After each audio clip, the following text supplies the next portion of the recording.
You've heard of drug-sniffing dogs. You've heard of dolphins trained to carry intel equipment in the water. Carrier pigeons, right? Well, get ready for a new species of spies. There he is. Look at this guy. See that? That's a grasshopper. Wow. Working in the name of national security? Grasshoppers?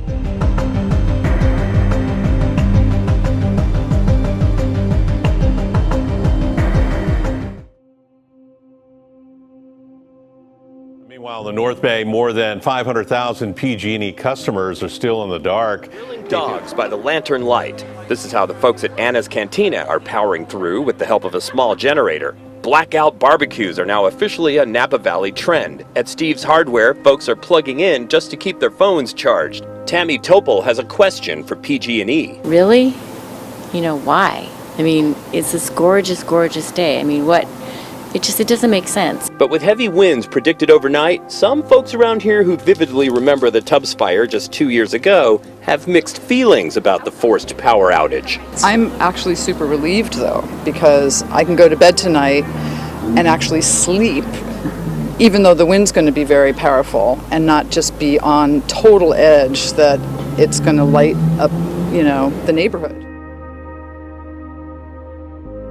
Pests or something we would only like to see from afar, the Navy has stumbled upon a grasshopper's most valuable asset. And this very asset could even help promote homeland security applications by detecting explosive devices. Researchers at the Washington University in Missouri are studying the olfactory senses of the American grasshopper.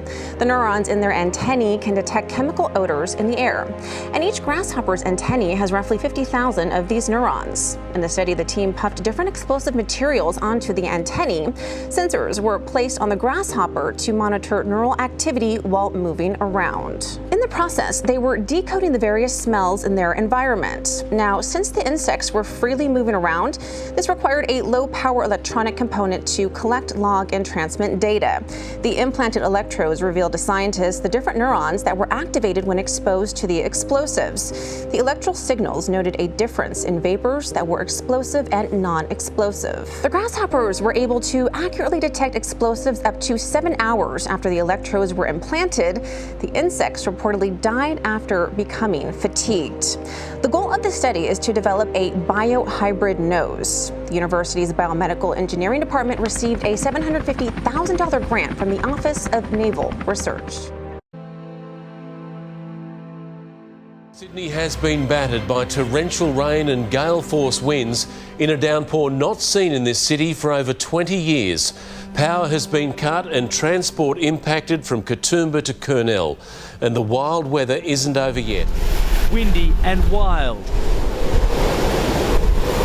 Sydney hit hard, a tree crushing a taxi on Bridge Street, the driver stretchered away. One of dozens of rescues across the city and suburbs. The SES freeing a trapped driver at Milperra, police helping this man to safety at Chatswood. People are clearly not hearing or adhering to those messages.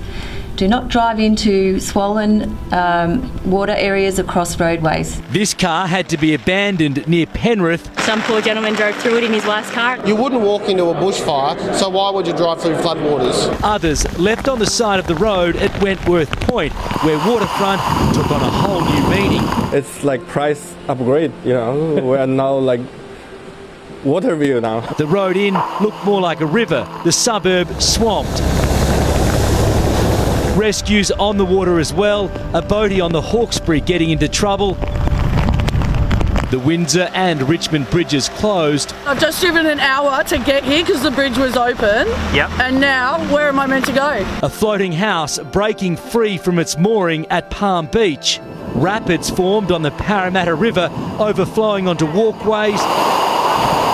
A torrent surging through the ferry terminal. Worryingly, the rain is not letting up. It is intensifying, and as incredible as some of the scenes have been today, the worst could still be to come. The swollen Cooks River inundating parks at Marrickville, waterfalls flowing upside down at Cape Solander in Kurnell. Countless trees down, power lines too, sparks flying at Beverly Hills. Traffic lights out, gridlocked roads, drivers with no choice but to go slow. 2 got bogged trying to get around fallen trees at Terry Hills. RFS crews working to clear blocked drains as the water kept rising. Trains delayed as water crossed the tracks, including at Bardwell Park and at Collaroy. This morning's king tide smashed the coast. The big swell and ferocious wind, all too familiar for those who lived through the catastrophic 2016 storm. Yeah, it is close. Again, it gets a bit scary when it's like this. There has been some work done here to protect these homes since the 2016 event, and conditions at the moment aren't quite as bad as they were back then, but understandably residents along here right now are very nervous. The roof next door is all coming off. It's been absolutely crazy. It's pretty terrifying actually. Big waves closing beaches. Not enough to put off these surfers at Balmoral and Vaucluse. The harbour like a washing machine. This video taken on the last Manly ferry before services were cancelled. Tens of thousands of homes are without power, the SES responding to thousands of calls for help. It didn't stop some from revelling in the rain, sporting fields becoming water parks, while others preferred to seek shelter and avoid the not so great outdoors. In the fields, swarms of locusts are everywhere. 1 billion of these desert insects are sweeping across East Africa, destroying crops and livelihoods as they fly from one country to the other. 10 million people in the region are now at risk of hunger and famine. We depend a lot on this season, and we worry that the locusts will destroy our harvest and we'll end up remaining hungry throughout the rest of the year. Somalia has declared a state of emergency after its worst locust infestation in 25 years. They are breeding in large numbers, mostly in remote areas under the control of Al-Shabaab. And that's making it nearly impossible to fight the world's most dangerous migratory pests. The UN says the most devastating plague of locusts in living memory could be within weeks, if the world doesn't do enough to stop the outbreak. It's time for the international community to understand that it is an issue that needs to be dealt with now. Otherwise, we will turn a situation of a plague. There will be high level of acute food insecurity. There will be million more people that will require food assistance. So just think of a swarm that covers Manhattan from the south up to the north. And this is just a medium-sized swarm. It's not really a big swarm for desert locusts. That swarm in one day can eat the same amount of food as the entire population of Kenya. New source of protein made literally out of thin air, but it's getting quite a buzz. How healthy is it? Imagine a solid protein source without hurting the environment from a cellular level. While it may sound far-fetched, some experts believe this could replace soy, helping the environment and our health. A new protein source called Solein is virtually made from air, water, and renewable electricity. The protein is created through living microbes that are then fermented. Once dried, the protein becomes this yellow flour-like powder. Yuri Lee, a certified nutritionist, says this could pave the way to helping not only our health, but also our planet. We have such a problem with our agriculture business. The way we are doing it is unsustainable. As it stands right now, to create 2.2 pounds of Solein, it would take about 2.6 gallons of water. The same amount of soy would need 550 gallons of water, and the same amount of beef would need 3,300 gallons of water. But it's not just water that's impacting the environment. Lee says the way cattle are being fed and injected with hormones is killing our land and also the reason behind so many health problems in the U.S. Cattle are being fed mostly corn and soy, which, according to Lee, is actually toxic.